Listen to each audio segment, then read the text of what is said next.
All right, we're live here with the next Keeping It Real. Welcome back to all of our viewers and listeners, and thanks for joining us. This episode is going to be awesome. We have as our guest today Bill Jenkins from Las Vegas, Nevada. Bill is a longtime user of Real Geeks, and he's been on the show before, maybe a couple times. And he is a master of scripts and dialogues, and is frankly inspiring every time I hear some of his responses. Just absolutely incredible. And he's also got a cool side business. I don't know if we'll get into it on his vacation rentals that he's doing in San Diego. It'd be cool to talk about how those fit in with his business in Vegas. Your co-host for today, I'm Kevin McCarthy, the co-founder and CEO of Real Geeks. And we have on today as my other co-host, Jason Samard from Nanaimo in Canada. And he's been a Real Geeks customer for 5 years, and he's been a successful coach for the last 16 months and helped out a lot of agents become successful. And he's on pace this year to do 450 deals, I just found out, which my mind is still blown by that. So maybe we can talk about that a little bit too. So this episode is called Mastering the Art of Prospecting. And really what we're going to do is dig into some cool scripts. We're going to have a live role play session. A lot of you have sent in some of the common things you're hearing on the phone, some objections you're hearing, and I'd love to run those by Bill and Jason and hear how they answer. They might not answer the same way. It'd be cool to see how they differ and see where they agree. So with that, I'll let Jason kick off from there. First off, get your pen and paper out. There's going to be a lot of notes. This is going to be one that you're going to probably go back and watch multiple times and write down. What did he say?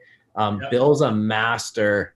I've taken notes many times from listening to Bill, and I'm actually excited to kind of spitfire some stuff his way. But before we do that, Bill, maybe tell us a little bit about how long you've been in the business, where things are at in your production level right now, and kind of where you guys are moving towards. Right. Just to give you a real quick synopsis or snapshot, I've been in business 16 years. I came from a music industry background. I was a professional musician for close to 30 years.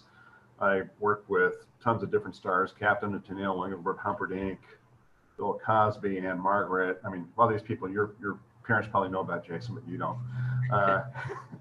But traveled all over the world, had a great career, and then my wife Fran, she's been a real estate agent for 26 years, and she tried to talk me into it for about 10, and finally talked me into it. And then I talked her into leaving new home sales and, leaving her cushy job, raising 3 kids on only a salary-based income, and it worked out pretty well. So did that, and then I was also a full-time coach for Mike Ferry for 3 years, and also a full-time coach for Tom Ferry for about 1.5 years. And between those 2 stints of coaching for Mike and Tom, I've completed close to about 10,000 coaching calls. So I've had a lot of conversations with agents, and I understand the challenges that agents have. So hopefully we'll be able to deliver some value for everybody out there. Love it, Bill. Well, I got to meet you and Fran last year at the Real Geeks conference, and I can't say enough great things, great people. And I'm just excited to be a student today and take a bunch of notes myself. So this is going to be really, really good. So Bill, why don't we start off with this? Tell us where you've been generating your business. So if you were to break down kind of where your business is coming from right now, that would be really important for us to talk about. Sure. And it's really shifted and changed. Obviously, I'm sure it has for everyone. COVID's definitely been a factor.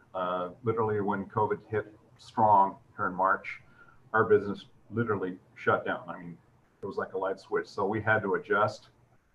And I know, Jason, you and I talked about this. We had to do a lot of things virtually, and also put a lot of fears at rest with a lot of clients and everything, because there was a lot of uncertainty. They didn't know what they're going to do. But as far as lead sources, from a few years ago, where we were getting a lot of lead sources from Expireds and FSBOs, a lot of our business is we just basically went back into our database and started reconnecting with our database. And so I have to say about 80-90% of our business right now has been from a combination of our database and outside referrals from other agents. So when you say database, Bill, some people are listening are like, probably wondering, what do you mean by database? So what would you define? Because I've heard it's a little different for everybody. So what would you define as your database? Great question, yeah. And that's kind of a broad answer, but specifically as far as database, there's two factions I look at. I look at sellers, which I'm primarily focused on, and also buyers. So it's split up between the seller database and then the buyer database. Primarily, the bulk of my buyer database is from my Real Geeks site, which I've had since 2011, and I've got approximately just under 10,000 leads in that from the course of having the site that long. And then with my other database is from leads I've generated, from prospecting calls and also from seller valuation pages. So I've generated about 5,000 to 6,000 leads from those two sites, and then I use some tools where I stay in touch with them periodically. I still use a virtual assistant, and I've used a virtual assistant since 2013, and so I lean on them pretty heavily as far as the VA, as far as keeping in touch with them as far as the phone. And once they reach them via phone, then they're handed off to me, and at that point, then I take over and deepen the relationship and rapport building. Hey Bill, how do you pick who to call in your database? So you got this big database in your Real Geek CRM you've had since 2011. How do you decide who you're going to call? That's a great question. And what we do is that, for people that are familiar with Real Geeks on the back end, you can compartmentalize and categorize your leads by activity and also frequency of activity, by favorites. And there's a lot of custom things that you can. So what we do is we've created specific custom, categories within the back office of the database. And the ones that are most active, and other ones that are really active and are reaching out and asking specific questions, those are the ones that we target first. I mean, we like to target from what are the ones that are looking to do something 30 days from now, and then next who are the ones that are looking to doing, 30 to 90 days from now, then next who's looking to do 6 months to a year from now. And all of them are given priority based on how soon they're actually going to be doing something. And how do you know how soon they're going to be doing something? They let us know. They tell you. They tell us, which is a great thing about getting notifications with the database. So I'll get text notifications.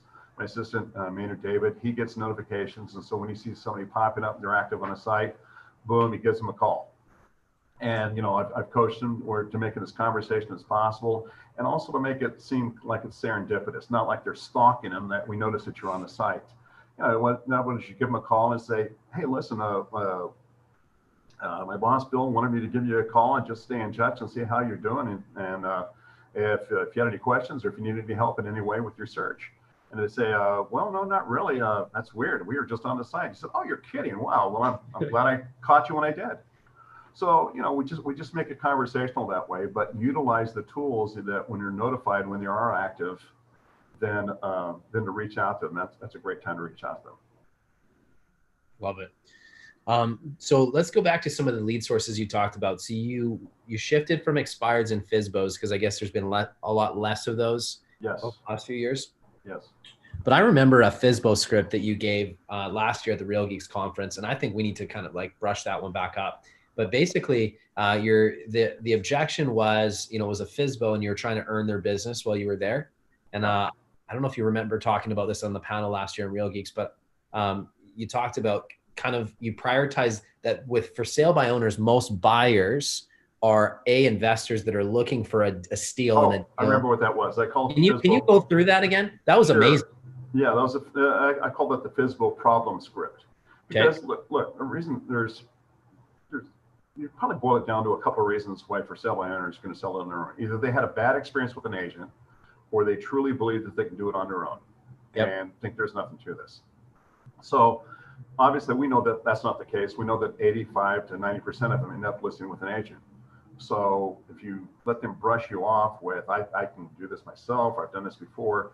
The most important thing is, showing that you are the expert and showing them in a way where you're not insulting them that they're in over their head. Right. So, and this, by the way, the script is most done when it's in person. Okay. So when I'm in front of Mr. and Mrs. FSBO. So I kind of, the approach I take is this. So Mr. and Mrs. FSBO, listen, I don't doubt that you can probably sell your home on your own. Anybody can, as long as they have the right circumstances and the right people in place. But what we found is that over the years, and we've been doing this for 26 years, is that there's really 4 different kinds of buyers that are out there in the market. The first type of buyer we've come across is a buyer that's highly motivated and they're highly qualified and they're looking to purchase something now. The second type of buyer that we've come across is one that's highly motivated and highly qualified, but they may have some good conditions in place. In other words, they might be waiting for a job transfer, or they might be waiting for kids to get out of school before they relocate and move. The third type is what we call the investor or the speculator. Now, I'm sure you've come across some of those. Have you had any investors, giving you calls recently? Oh yeah. We've had a couple people, just try, and they're just kind of tire kicking. Right. And have you had any offers from any of these investors or speculators? No, we haven't. No, typically, yeah. Because all right, that's interesting. Because usually, most of them when they're wanting to buy your home, they're typically when you offer anything from 50 to 60% off of what market value would be. So if you ever do get an offer, don't get shocked if that's going to be the price that they're going to ask you. Now, the fourth type is what we call the looky-loo, or what you call the tire kicker. And they're really not interested in your home. They just like going into houses and doing something, to kill an afternoon. Yep. So when you think about those four types of buyers, with the first buyer that's highly motivated and highly qualified, may not be familiar with the area, do you think they're driving around in a car trying to find houses like yours, or do they have an agent that's probably showing them homes? Well, I would assume they probably have a combination of both. Maybe they have an agent that's showing them houses, and maybe they're driving around too. Yeah, fair enough. And it could be driving around too, primarily, to look for areas to see if they even like the area. But as far as for specific homes, typically, would you think that they would just be driving around hoping that they find a for sale by owner sign, or they're being directed to make the best use of their time with an agent? They're being directed. I would say they're probably being directed. That makes sense, doesn't it? Yeah. And the second type that, maybe have some conditions in place, or maybe they're a first-time home buyer and they need a little bit more hand holding and they're a little bit nervous. Do you think they're probably driving around in a rental car looking, or do they have an agent helping them as well? I would say they probably have an agent or somebody that they trust. Yeah. Yeah, of course. And then the third type, like we already talked about, was the investor or speculator. Now, let me ask you this. There's two different types of buyers or sellers that are out there. There's some sellers that listen, I don't want to deal with a bunch of people traipsing into my home. I just want to get it sold. I don't care if I give up 40, 50% of my equity. And then there's another group of sellers that they want to get the most money for the home possible. So of those two, which one are you, Mr. Seller? Oh, we definitely want to get the most amount. We're not giving away our house. Exactly. So in other words, with an investor or speculator like that probably wouldn't even be a consideration, would it? No. Okay. No, definitely. And as far as the last one, the looky-loo, quite frankly, who cares? Do we want them around? No. Of course not. So when you think about what you're doing, you're actually attracting the speculator or investor that you really don't want, you don't want to use as an option. And the looky-loos, you don't want to run a house. So can you see when the two most viable factors of buyers that are looking for your home, probably to know your home is out there? Good point. Yeah, I didn't even think of it that way. I just, figured pretty easy. I mean, agents don't do a lot, right? So, I mean, throw a sign up, put it on MLS. I got somebody to put it on the MLS for me, and, Right. got some professional photos, and here we are. You're absolutely right. In fact, unfortunately, probably 85 to 90% of the agents do exactly that. They put a sign in the yard, they go back to the office, pour a cup of coffee and pray. Hope something happens. Right. So on the other hand, when you hire a powerful agent like myself, we're going to be doing a lot of other things that most agents don't do. And would you agree in this market that you'd rather have somebody that's actually working for you rather than somebody that's just going to list your home and wait and potentially be missing in action and not even be able to get a hold of? Yeah. Well, I mean, I'd want a strong agent if we were going to list with one for sure. Terrific. When would you like to get started? Because I like to get your home on the market and get it sold as quickly as possible, get you moved. Doesn't that make sense? Yeah. Yeah. Yeah. Okay. I mean, it's hard to dispute because I know the value of a strong agent versus doing it for FSBO. Now, I love where you're going with that, though, because you're basically identifying the four groups of buyers, and you're helping them understand that really they're marketing to the bottom two, which are the ones they don't want anyways, because the first two are likely working with a professional, right? And those are the buyers that are going to pay the market value that they're more likely to be going after. So they're leaving a lot of money on the table, and they don't even realize it. I love how you help them work through that and see it with that script. I think that's brilliant. So if you guys didn't take notes, please go back and watch that, because that'll help you guys a lot. If you're looking for some low-lying fruit out there, there are still FSBOs popping up. There's still a lot of people that think they can do it themselves. And it's a great opportunity for you to go in and build rapport and trust. So Bill, is there anything specific that you do to get yourself in the door with FSBOs initially? Well, the first step is closing for the appointment. And it's creating enough interest or an intrigue on the seller's part that it's going to be worth their while. So it's knowing how to close to get your foot in the door. I don't handle objections over the phone. I save the objection handling for when you're in person, because you're eliminating a huge part of communication and rapport by not being able to use body language. Right. And it's not that it's impossible, but it's really tough to just do it with rate of speech and tonality and inflection and mirroring and matching, of vocal inflections. It's far easier to do when it's in person. And it also gives me the opportunity. So, it's asking, specific questions. Listen, if I could spend just 15 or 20 minutes to show you what I do differently than other agents, would that be worth at least that amount of time? Right. And then I'll do something, and then I still get some pushback. I said, listen, I know your time is valuable, and I respect that and trust that. And what I'll do is, if I can't show you what my value is within 15 or 20 minutes, I personally give you permission to boot me out. Fair enough? Okay. Yeah, I like that. Bill, actually, that leads into one of our questions that some of our viewers submitted as wanting to hear how you might answer their question. Sure. It actually came up a couple times. So Drew said, if you talk to somebody and they say, I'm already working with another realtor, or another related question that came up is, what are you going to do differently than another realtor? Right. So I think that it would be interesting to hear how you might respond to those questions. Okay. And which one are you going to address first? What would you do differently? Yeah. I'll tackle that one. All right. Yeah. Well, the first thing you need to do, anytime you're responding to an objection is simply an unanswered question in the mind of a buyer or seller. And I love objections, because objections are telling me they're still interested. At the end of my pitch, if there's just stone silence, then I failed. I haven't created any intrigue or any pushback. Unless there's stone silence and they're signing the contract, then I did my job masterfully. But so when they say, well, what are you going to do differently than other agents? Yeah, pretend it's a seller. You're trying to get a listing or something. Sure, exactly. And I said, that's a great question. In fact, that's probably one of my favorite questions I get asked all the time. And you're absolutely right. And let me ask you this: have you ever been in a situation where you've sold homes before and possibly had a bad experience with an agent? Yep. Okay. And that's typically why, and that's why you're asking that question. And that's a great question. What do you do differently? Listen, I would be gun shy too if I had a bad experience with an agent. And trust me, I have bad experiences with agents all the time when I'm in transactions. And it is what it is. It's the way that our industry is set up. So to answer your question, what I do differently than other agents is simply this. And what we alluded to earlier is that most agents do this.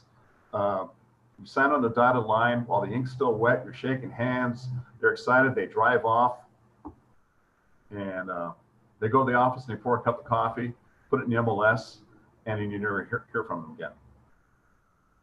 So what do you think the number one complaint sellers have with most real estate agents? Lack of communication. Absolutely. My agent left, I never heard back from them again. So one of the things that we offer for you, Mr. Seller, is we have actually a communication guarantee where we put our money where our mouth is. So once we establish what type form of communication you want, and typically I'll ask them, do you want phone, text, email, or carrier pigeon? And that usually gets that response. I get a little chuckle, because it breaks the ice. You're adding some humor, all right? Yeah. So they'll say, well, listen, if and then the next question I'll ask is, how frequently would you like that communication? They say, well, God, if you just, last agent never got a hold of us once they listed the home. So if you just reach us once a week, I said, terrific. So what I'll do is I'll take control of that. I said, so typically when we like to follow up with our clients around Fridays, because we get a lot of activity during the week. Would Friday work for you? And would afternoons or mornings work best for you? Well, afternoons, terrific. So let's say 1 o'clock, 2 o'clock. you see what I'm doing here? I'm doing an alternative close where I'm not asking, I'm asking open-ended questions and alternative close questions, but I'm leading them to where I want them to go. So once we've established that I'm going to communicate with them, I'll give them a phone call every Tuesday at 2 o'clock. Then what I tell them is this, and I promise you this, Mr. Seller, if we don't communicate with you and we missed 1 week where we don't talk to you, I'm going to pay you $200. And if we miss the next week, I'm going to pay you $200. If we miss a third week in the course of the listing, I'll fire us. You won't have to. And the reason I'm telling you this is because I'm confident this is not going to happen. It's called our communication guarantee. Did your other agent approach you with something like this before? No. Apparently not. You never heard from him, right? Right. So that's just one of the things that we do that's going to separate us and make us different than other agents. One of the other things too is this, is we don't just put a sign in the yard and go back to the office and pour a cup of coffee and wait for something to happen. We actually work, you know, with our marketing. And what we do is we start from your house and we work outward from your neighborhood. And so what we do is that we get a phone list of all of your neighbors, and we actually call them. And I know for a fact, because I used to coach agents, that 99% of them won't do this. Do you know why that is? Because they're afraid of rejection, or? Well, it's a dirty 4-letter word. It's called work. Okay. Yeah. Yeah, they simply won't do it. But what we do is that when we start calling the neighbors, we'll give them a call up and say, hey, Mr. Seller, we just listed your neighbor's home over in Elm Street, and we don't know if you've got a family member, a friend, a relative, or a coworker who may be interested in moving into our neighborhood. Most of the time they're going to say, you know, Bill, we can't think of anybody offhand. What we say is that, well, listen, if anybody like that does come to mind, would you please let us know so we can help your neighbor out? Because I'm sure you'd love to pick your neighbor. Yep, definitely. So let me ask you this, Mr. Seller. Did your other agent mention that they're going to do any of that? No. All right. So let me ask you another question. Where do you think when buyers are starting to search for their homes, where do you think the first thing they do when they start searching? Where do you think they look? I think they probably start on the internet. They start on the internet. So wouldn't it make sense to have a massive internet presence?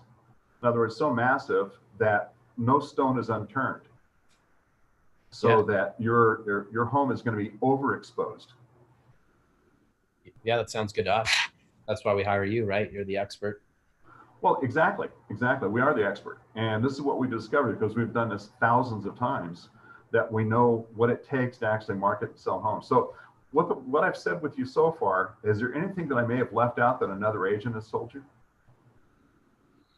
No, I think it sounds like you have a pretty comprehensive plan, and you seem very confident, Bill. So, you know, and if you don't do what you say, well, we'll just fire you. So, I mean, pretty simple premise, isn't it? And that's, by the way, that's just the tip of the iceberg. I didn't go through everything that we're going to do, but for the sake of time, I wanted to truncate it for you. Yeah, no, I appreciate it. It sounds like, you know what, Bill, I'm willing to give you guys the business. And if you do what you say you're going to do, then you're going to have a client for life here. Perfect. So ending the role play right here. And when you ask you, what are you going to do differently than other agents? You better have an answer. Yeah, you should. And I like, you know, I like what you're doing there, is you're basically articulating your value and talking about the things that you're doing differently. You know, I think too many times agents forget to talk about what they do for their clients. For example, one of the things that we always coach in our process with listings is have communication with your seller every single week, have written communication and a phone call. Even if you didn't have any showings for that week, you better be calling them and telling them exactly what you did that week proactively. Give them some market update, make sure that they're getting information, but don't shy away from communication. It's the number one problem. Because what happens, Bill, and I think you'll probably agree with this, is they start building a story, the clients do, of what's not happening. And then they start talking to their friends and family, venting. And then next thing you know, they're like, you know what, Bill, this isn't working out, and they want to fire you. But as if you're keeping them in the loop about what's going on all the time, and you're communicating and you have a plan for everything, then they know that what you're doing, and they can feel much better about it. And then really it's not us versus their client. It's us and the client against the market. And then it's just about interpreting the information that we're getting on a weekly basis. Exactly. And if you already know that that's the number one complaint, why would you not address it consistently? And it's a simple thing to do. So the real geek in me here feels required to bring up the fact that in the Real Geek CRM, we have a pretty cool feature called the buyer list. And the way that works is if you're trying to get a seller, you can bring up this list and then you do a search on there and say, show me everyone who's in my database, who's done a search in, and then you can put a particular neighborhood. It'll bring up a list of everyone in your CRM, show when they were on the site, show when they were last active, but it hides all their contact info, so you're not giving that out. Right. And you can just like show them a PDF of that or something and say, hey, check it out. I had 20 people on my website today looking in your neighborhood. You know, does your other realtor have that? That's a great idea. That's a great cool feature. You should do a little video on that, Kevin, on Real Geeks on how to do that and post it in the mastermind, because you're probably going to get 100 people that are going to ask you about that now. So so I signed myself up for that, but you're right, Jason. But that's great value, because Bill could say then, look, right now, so besides exposing your home everywhere and making sure all the most motivated buyers and realtors out there are excited about your property, I also have a list of people that I'm going to be proactively reaching out to. And there's a list of 250 right now, or 50 clients right now that I've identified that are looking for a home just like yours in this area, in this price category, that we're going to be actively reaching out to. That's making things happen. I call that being an active agent versus a passive agent. 90% of agents are passive. They just put a sign in the yard and kind of hope that the market just takes care of itself. Right. And then the active agents like myself or Bill that are making things happen, that have systems, that are doing additional marketing strategies. And we're doing old school things like connecting with people on a regular basis. It still works 2020. It's so simple. It is simple. We got some more objections for you, Bill, that we want to throw your way. So we've kind of talked about, seller ones. Here's a good one. A lot of people right now, this is a really good one, are saying, you know what, Bill, we want to wait till spring to put our house on the market. I love this one. So I'm curious, because I'm going to take some notes on how you respond to it. And then I'm happy to share my thoughts on it too. So Bill, we just think we're going to wait till spring. We think the property's going to show a little bit better. And I think probably is a better time for us. Yeah, I completely understand. And listen, I hear that a lot from folks. And let me ask you this. Is it partially also because, during the holidays, you don't want to be bothered with people traipsing through your home? Yeah. I think, that's just an inconvenience too. I completely understand. And you're not the first person, by the way, that has told me that concern. And can I share something with you, though, that I found that might be advantageous for you? Sure. And this is what we found. And what we found is that during the holidays, you're right, activity does slow down. But there's two things that change. One of the things is that what we noticed is we don't see as much looky-loos, because they're actually busy, shopping, for their family and everything. But what we do find is that when there are buyers that are out there during the holidays, they're serious buyers. Because when you think about it, if somebody's actively looking for homes during the holidays, they're not doing it on a lark. Number two is that we've noticed is that there's a lot less listings, because there's a lot of folks like you that are thinking, well, I'm just going to wait until the spring to put my home on the market. So let me ask you this. Would it be more advantageous for you to put your home on the market when you have less competition, in other words, less sellers competing with you, and you've got more motivated buyers, selective buyers that are actually looking on the market? That's a good point. We didn't think of it that way. And the other thing that might be a disadvantage for you is if you, along with everybody else, thinking in the same terms, if everybody else is waiting until the spring, and then you're kind of dogpiling your listing on with all the other listings, are you going to have more competition or less competition? Well, more competition. Right. And wouldn't it make sense to have less competition with more of a motivated buyer versus just being just another home that's out there in the pack? Yeah, no, for sure. And I promise you this, look at your home when we position it correctly, because what we're going to do is we're going to consult you on exactly what you need to do. Yep. And promise you, when you follow our advice and we position it correctly, not only with staging, how it looks, and also position it as far as price for the market to get activity. If we get your home under contract, and this is a very, very active market right now for sellers, if we get your home under contract within a week or two, then you don't have to show it anymore during the holidays. Right. Would that be a little less stressful for you and your family, so you can enjoy the holidays and also get your home sold? Yeah, I think that would be. Terrific. When would you like to get started?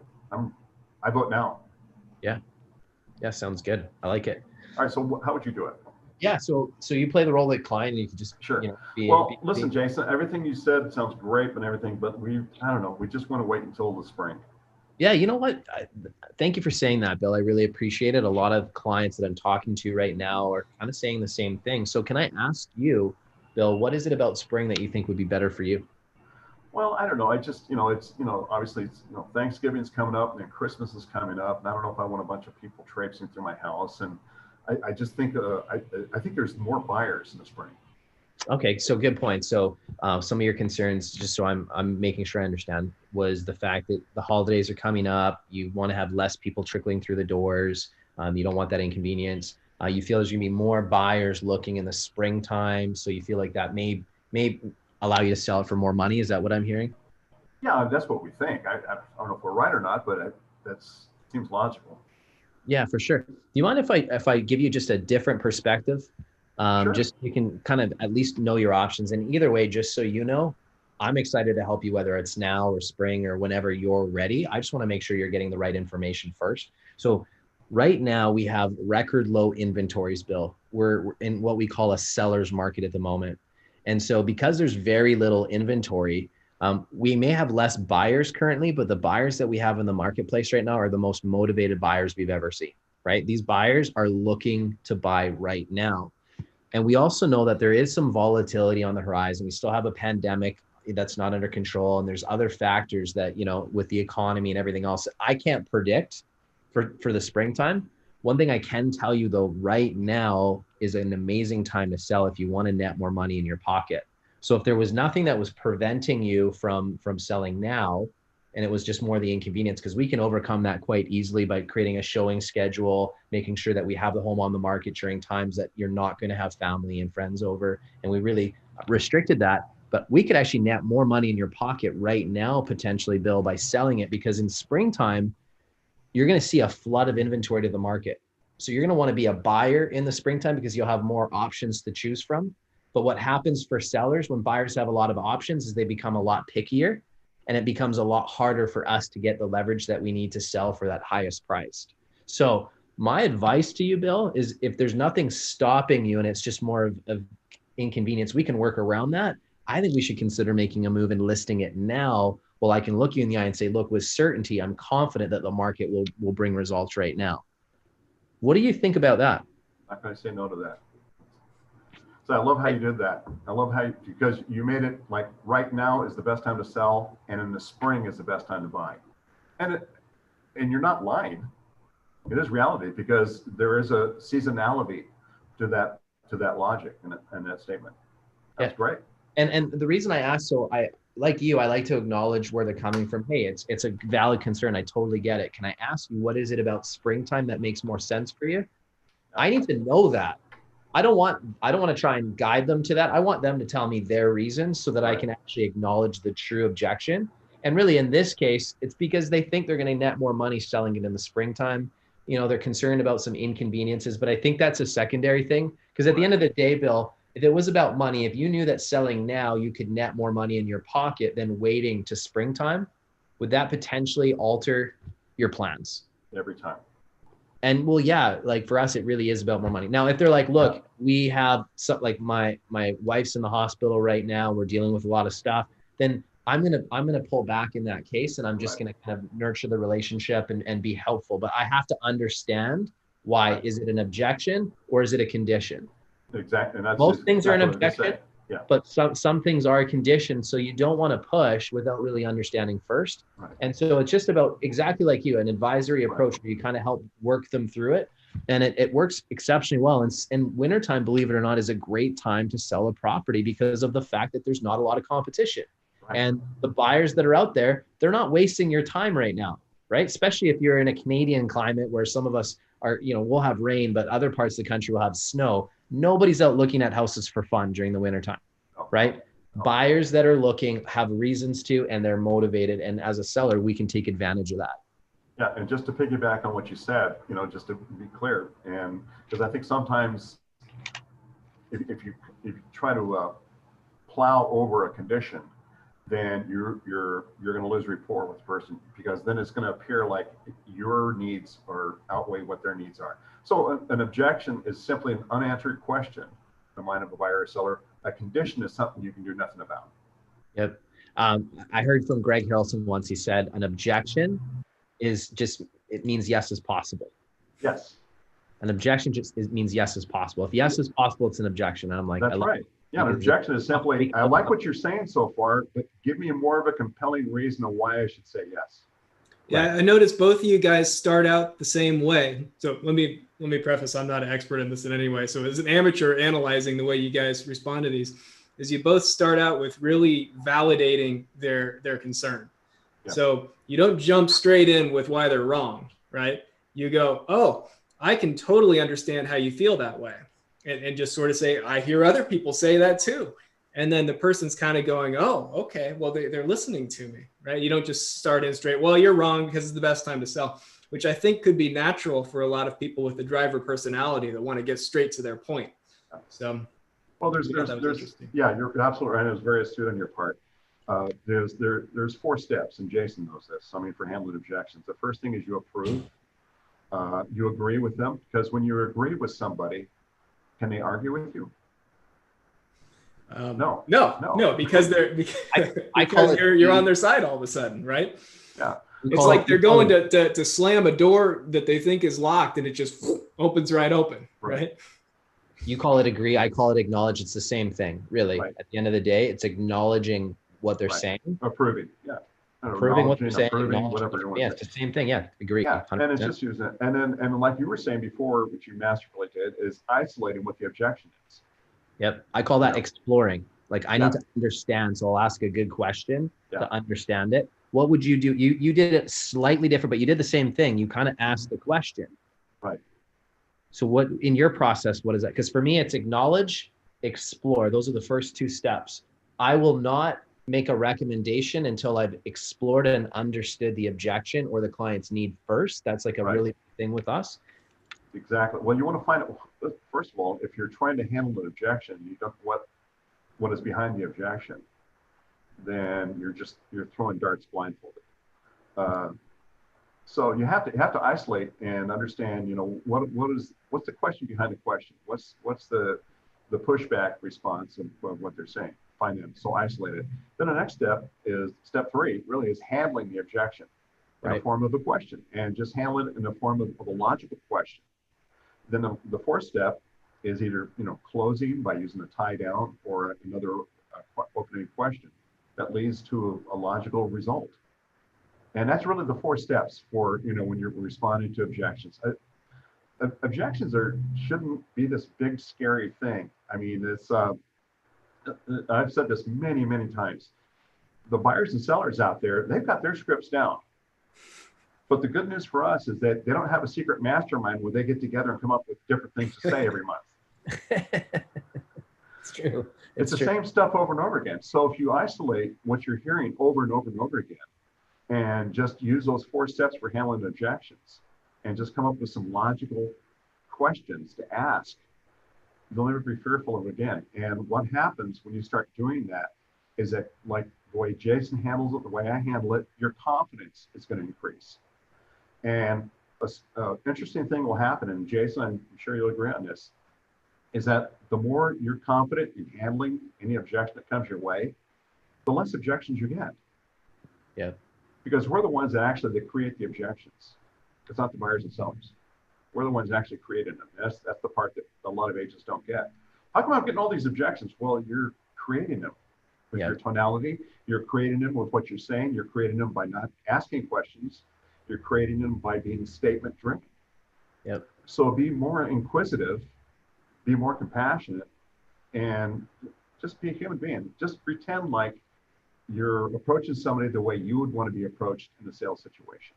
Yeah, I think there's certain misconceptions with the types of sales that we do in real estate and other types of sales, because there's always be closing, those old school movies that you're taught, right? But the problem with real estate, it's a huge transaction, right? It's not something that I can afford to make a mistake on.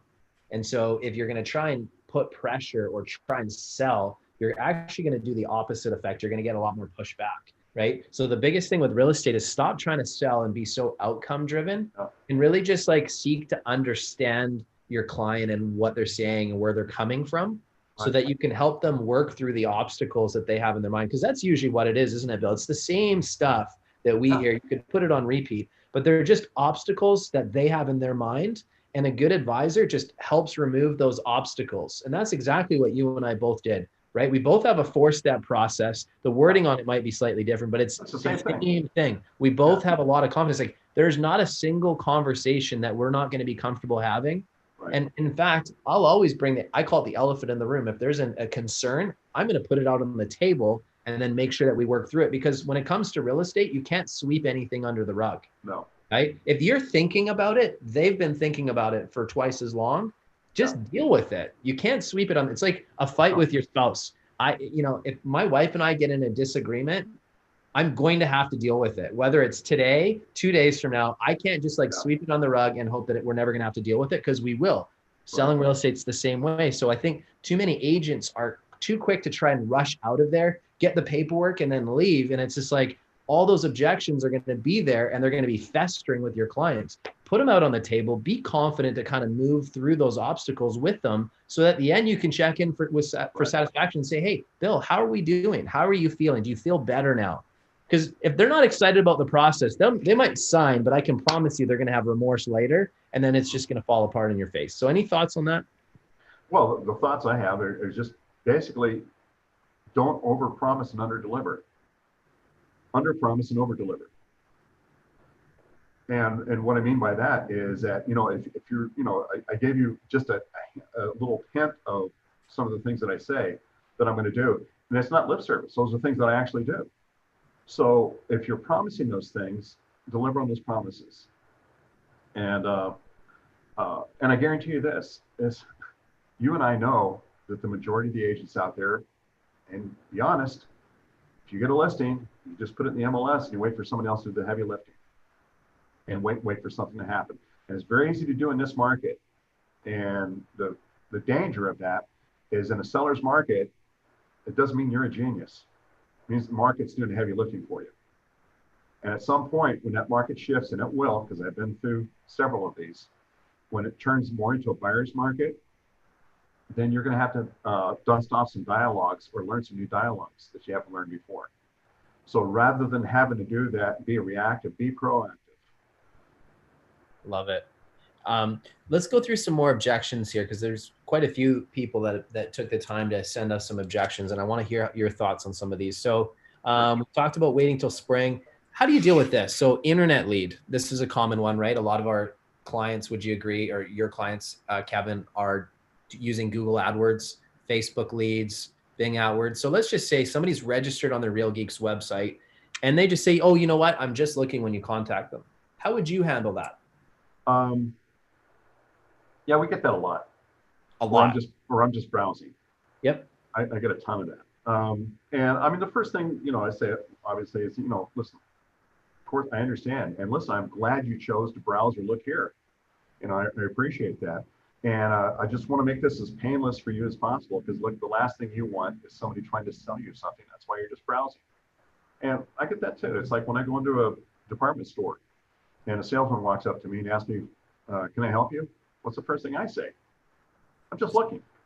And then I end up walking out of the store with 3 shirts, 2 pairs of pants, but with somebody else that wasn't a salesman. So rather than me not being that salesman that asks the wrong questions, what I want to ask you is, if I could ask you just a couple of quick questions and make this very easy on you, would that be helpful? And does that make sense? Sure. And at that point, then I ask you some questions. But now I've gotten permission to do that, to get past the I'm just browsing and just looking. Yeah, the little story you tell, every single person on the planet can relate to about the department store. Yeah. Right. And, so that gets them on your side a little bit. They're like, oh, yeah, me, right? People like themselves. Yeah. Or people like people that can relate to things that they do. And it's common. It doesn't mean that I'm being brushed off. And this is the part about it. It's like when somebody says, well, I'm just browsing, and you go, oh my God. Why can't I get a lead that's a real lead? Well, they are a real lead. You're just not asking the right question. you have to understand how that works. So again, I walk into a store. If Bill approaches me, I could have Kevin and Bill both working the same department store. Bill approaches me and he says, "Oh, can I help you with anything?" I'm like, no, I'm just looking. Kevin approaches me and he says, "Hey, thanks so much for coming in. What brought you into the store today?"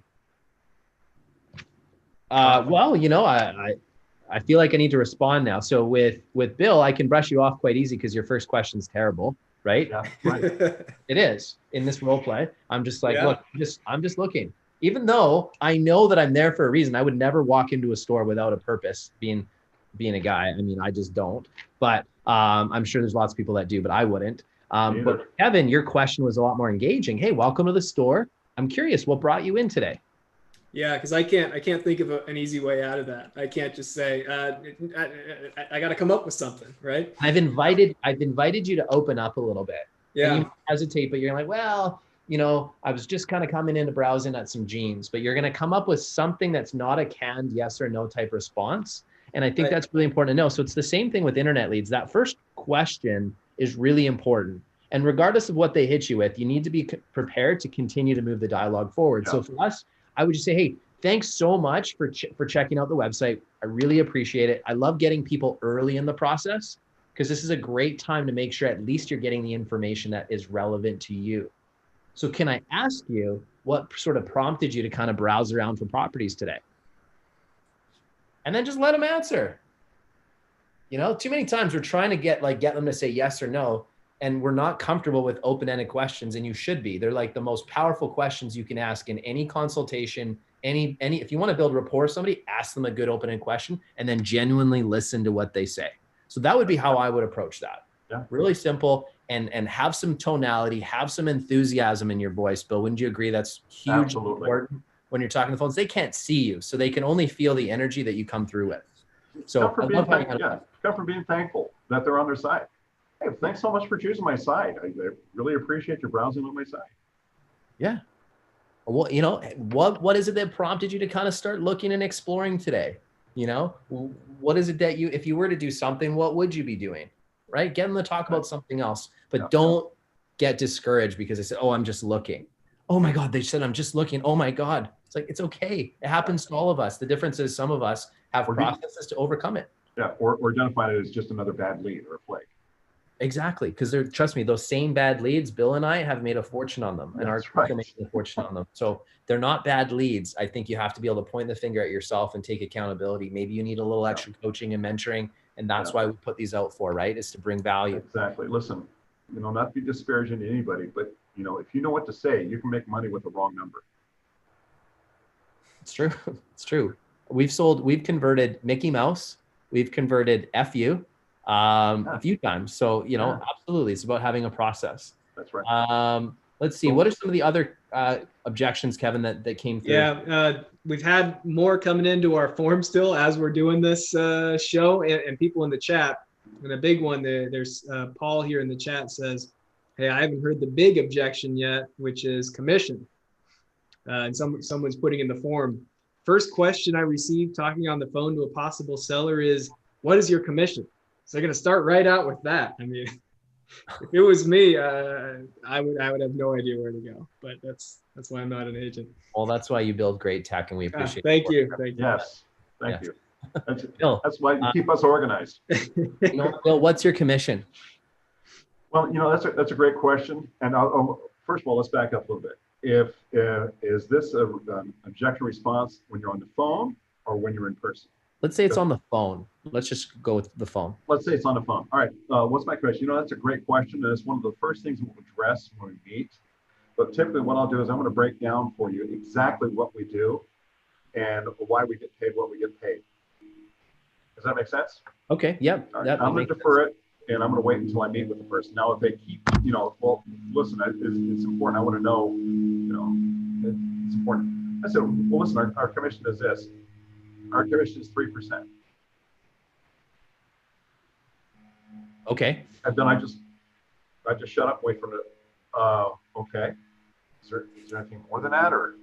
So it's just 3%? Yes, my commission is 3%. Okay. Now, what I suggest, I wouldn't even know, where do we go with that?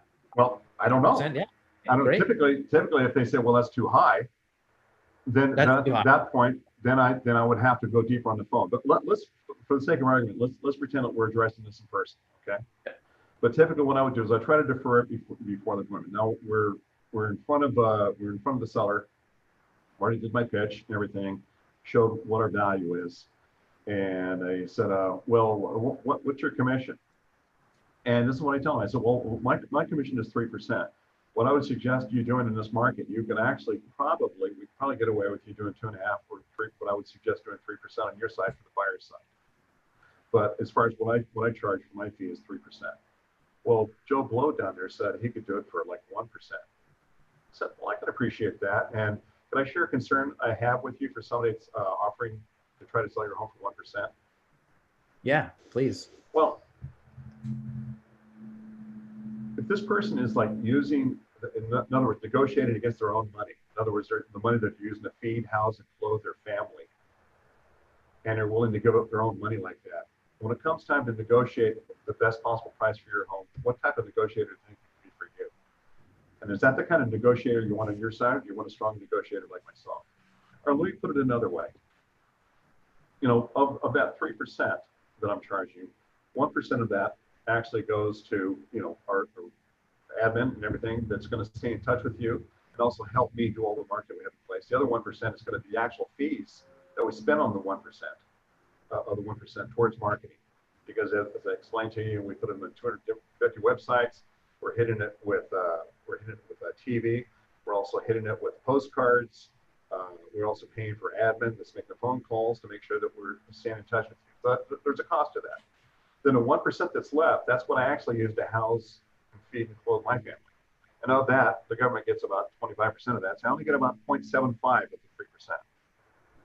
So if an agent is saying that they're going to list your home for 1% and they've got a family, what do you think is going to be missing when it comes time to market your property properly? Well, they said they do professional photos and, you know, do a lot of the same stuff. So I don't know. They do a lot of things. How do you think you're able to do the same stuff if they're only charging you 1% when we know the actual cost of this is actually going to be far more than that? Yeah, that's a good point. I'm not really sure. And can I ask you, Bill, like outside this role play, how often do you actually have commission become an objection when you follow your process? Be honest. Never. It never comes up. I find the same thing. Like out of 100 listing appointments that I would go on, and I mean this honestly, I'd be shocked if I had more than 1 or 2 people out of those 100 that commission would be an issue. Right. Because everything we're doing from the minute we have the very first conversation to when we're meeting with them, we're building up our value. Right. And we're spending more time connecting and creating a plan to outperform the market. And everything that we talk about, the value and everything else, I mean, it's just not something that comes up regularly for me. So for anybody listening, if you're getting a lot of objections because of rate, remember this: in the absence of value, price becomes the biggest determining factor. So you're probably not building your value enough in their eyes. And so what I would suggest you do is get a coach like Bill or myself or somebody to kind of help you dissect your process and rebuild it, because we can probably move you in a direction where you're going to be able to handle that and actually take that off the table. I don't know, because like it's really not an objection that we face a lot. And if it comes up, I say, you know what, this is what I would say. I'd say, Bill, thanks for bringing that up. I actually love the fact that you're already testing my negotiation skills. And I think that's a really important part of this interview process, is how I respond to this question. So thank you for bringing it up. You know, just like I'm standing up for myself right now, I'm going to do the exact same thing when it comes to negotiating the equity of your home. You have to understand there's hundreds of agents right now that'll take this listing at a discount, but those same agents will give up tens and thousands of dollars when it comes to your equity position on your home. And I hope that the reason I'm here today, and I've articulated to you that I'm going to help you outperform the market and net more money in your pocket because I'm strong at my negotiation skills. And I really appreciate the fact that you're testing me on that. So thank you. That's how I would handle it. Just keep it simple. But it's true. I mean, would you if you were hiring a lawyer, would your very first question be their price, or would your question be their value if your life depended on it? And this was like, hey, this is a doctor. Yeah. You're looking for the cheapest doctor. You got a serious procedure. Price would not be my first question. Plus, the reason that comes up twice is exactly what you said, is because number one, you didn't impart value, and number two, a relative gave them questions to ask. And they think they're supposed to ask that. Yeah. Yeah, exactly. And they don't, honestly, they're just asking. They're just seeing what they get away with. They're testing. Truthfully, 9 out of 10 times, they're testing your negotiation skills. And if you fail right then and there, you just cost yourself money and you didn't need to, because they were probably going to hire you anyways. Yeah. But I was just have a good laugh about it. And I just say, hey, thanks I really appreciate you bringing that up. Sure. I love that you're already testing my negotiation skills. Yeah. And then handle it, explain my value again, and then say, look, there's hundreds of people that you could hire right now that would do it for less. Right. But that doesn't mean you're going to net more money in your pocket, because those same people are going to fail on this negotiation piece. And so when I'm having conversations with agents on the other sides that are trained professionals, guess what? I'm going to be standing up for your equity. I'm going to be making sure we're netting you more money in your pocket. So that's why you want to hire me. I have a plan for every step of this process. And I want to make sure that, again, together we outperform the market. Which, by the way, kind of ties into, when you're talking about net, ties into when you are taking a lesson, you start discussing price. Instead of getting locked into what's the price going to be, focus on the net. Yeah, so, I like that. The net sheet. Always. And I have it on an app on my phone. And so I'll go through it. I find out how much they owe. I find out, we go to the market, what a price at market would be, in my confidence, where I feel it would sell. And then I just turn it around and I show the net. I said, listen, Mr. Seller, if you can have this check in your pocket, the U-Haul's packed, kids are in the car, you guys are ready to go, and you got a check in your back pocket with this amount, would you be okay with that? Yeah, okay, great. We don't have to talk about price anymore. Right. Bill, what app do you use for that? It's actually through, like here. Everyone's going to want to know. Yeah, it's actually through my title company that I use. Okay. Bear with me 1 second. Here, I'll find it. It's fine. We can send it out after if you don't have it. Yeah, right. Put it in the chat after, Bill, if you want. Yeah, we'll put it in after. All right. There's another objection that this one some people get tripped up on pretty easily. So, and maybe one that we trip up on a little bit, but let's throw it out there anyways. You're talking to a lead and they say, you know what? I already have a realtor. That's a common one you're going to get too. You're going to see that open houses. You're going to see that on the phones. And I think some people really struggle with that one. So Bill, how would you handle that one? Well, I mean, the first thing I said, I completely understand that. And listen, the last thing I want to do is step on anybody's toes, when you're working with somebody. But there's a reason why you and I are talking right now. And let me ask you this question. If you're shopping for a car or, something that's really, really important, do you just go to the first car lot you show up at, just buy a car there, or do you shop around, see if you can get the best possible price and terms? Yeah, well, yeah, I normally shop around, to be honest. Right. And listen, this agent could very well be a great agent. My only concern is that I don't know how well you know this agent. I mean, is this a close friend of yours or somebody that you found on the internet? A friend at work had recommended them. A friend at work recommended. Okay. And do you know anything about the agent as far as what their track record is, as far as what they've sold, any kind of history behind the agent? Just that they had dealt with my friend, and he said, my coworker, and he said that this person did a really good job. Okay, terrific. So it sounds like he may very well be a good agent, but would it make sense to at least to make sure you have made the right decision, please spend at least 15, 20 minutes so I can share with you what I do. And I promise you this, at the end of it, after I've given you enough information to help you make an informed decision, if you decide to stay with your other agent, we'll shake hands and part ways, but wouldn't you at least want to know if there might be a better way? Does that make sense? Yeah, well, that makes sense. All right, terrific. So what would be a good time for us to get together? I've got some time later on this afternoon, or which one would be better? Perfect. No, it's good, Bill. I like how you handled that. I'll take a run at it too. So hit me with that objection and see how I would do it. Well, I've already got an agent. I'm pretty happy with him right now. You know what, Bill, thank you for mentioning that. I'm glad that you're happy with the agent. Do you mind if I ask, what is it about the agent, like what they're doing for you right now to proactively find properties during, a challenging market for buyers? Well, we're kind of early in the process. I mean, we haven't really, seen anything yet, but I mean, he was highly recommended from a friend of mine at work. Okay, so this person came highly recommended. Great. Is there anything that they're doing though to go above and beyond right now that leads you to believe that they've given you great service, other than the fact that you've had a nice, pleasant conversation so far with them? No, not as of yet. I mean, he's been sending me some properties, but nothing as of yet. Nothing as of yet. Okay, perfect. Well, one of the things that I always recommend, Bill, and I actually recommend this to our own clients, is interview 2 to 3 agents before you make a hiring decision. Because the truth is we're not all the same, right? Everybody has a different skill level. Some agents are much more proactive and more hands-on. Some are very passive and hands-off. Unfortunately, with the market conditions we have right now, you really can't afford to have a hands-off passive agent, because you're going to keep missing out on opportunities. So can I ask, Bill, are you guys dead set on the person you're working with? Or are you open to interviewing maybe 1 or 2 other options before you commit? Well, I don't want to make this guy feel bad. I mean, I did, kind of commit to the guy.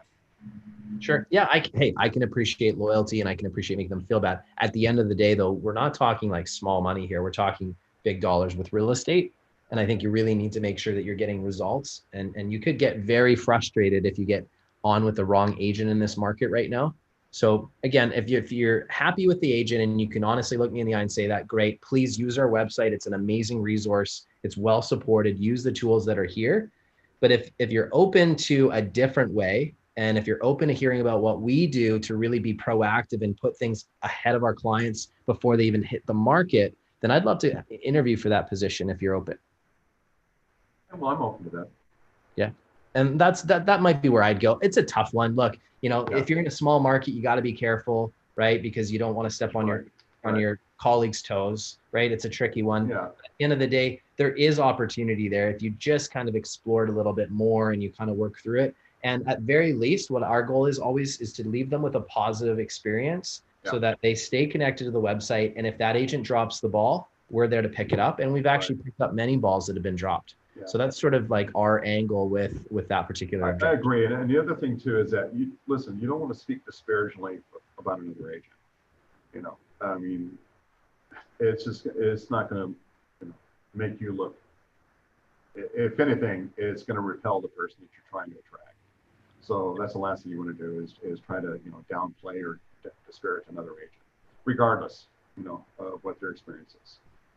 Just take the approach of like Jason, like you're saying, is like, just wouldn't it make sense to hire, at least interview a few agents, just like you would if you're looking for a car or even, a house or any important decision that you're about to make. Yep. I love that. I love that analogy. Bill, you're so good at this stuff. I'm enjoying this with you. I'm learning. I'm taking notes, and this is the beauty of a mastermind group, right? When you get together with successful people, you don't have to have all the knowledge. You can gain knowledge by just being in a room with people that are smarter than you. And I look to be in those rooms a lot. And then I can bring that back to our students. I can bring it back to our agents, and it helps us level up. So, Kevin, is there any final objections that have come up that we should throw out there and work through, and any comments and feedback? We got to the majority of them, but maybe we'll do this again sometime. Fran hopped in, your lovely wife, Fran Jenkins, hopped into the chat to provide the name of the app, which is Agent One. So you can thank you, Fran, for that. I love it. Hi, Fran. And no, I exactly what Jason was saying is it's so cool to hear 2 masters at work, masterminding, and it's really been a genuine pleasure to be on with both of you today. Oh, same here. Well, I want to give you some love. So if agents have referrals, what areas do you guys service?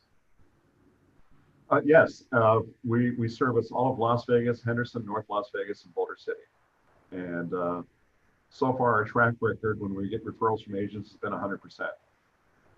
So we did have someone in chat saying, "Hey, I'm in Vegas. Bill, do you do coaching? I love your style." So, do you do coaching, Bill? Have them private message. All right, yeah, private message Bill, and then Jason does coaching as well up in Nanaimo. So hit him up if you like what you're hearing, and then also if you like what you're hearing and you're not already subscribed, go to keepingitreal.com and you can put in your email address, and we'll email you every time we come out with a new one of these. We've been doing it about once a month. Can I add you can also like thing? our Facebook page. I think there's probably some of the objections that we probably didn't get to, but what I'd be happy to do, and I'm sure Jason would probably as well, is I'd be happy to give some responses to those, the ones we didn't get a chance to answer. Oh, great. Okay. Well, thank you for that, Bill. Because I don't want people to feel left out when they, contributed and added their objections. So we'll make sure that we get those answered. When we send out the recording of this, we can include that in the email. Perfect. All right. Great. Yeah, that's great. Yeah, I'm happy. If anybody has any questions, real estate related, they need support, reach out to us. We've got a cool mastermind group that we have ourselves. If you want to just level up and rub shoulders with people that are doing different levels of business, we love doing that. If you got referrals for the Las Vegas, Henderson area, Boulder area, Bill's your man. Vancouver Island, we service Vancouver Island here in beautiful British Columbia, Canada. So if you're looking for an incredible place right now, this is it. So we're happy to service your clients. And if there's anything we can do for you guys ever, please don't hesitate to reach out. Kevin, thank you for the amazing technology company that you've created. It's allowed us to literally build the business of our dreams. So thank you for everything that Real Geeks does, man. I'm like seriously so honored to just be a client. Oh, thanks. Likewise. So Thank you, Kevin. Thank you. I mean, it's, you bet, guys. It's life changing. Thank you. Amazing, man. Thank you, Kevin. You're a genius. So you can do things that we would never be able to fathom. So thank you. And thanks, Jason. That was awesome, my friend. Yeah, I appreciate you, Bill, and I look forward to doing some more masterminding with you in the near future. Likewise. Thanks, guys. All right.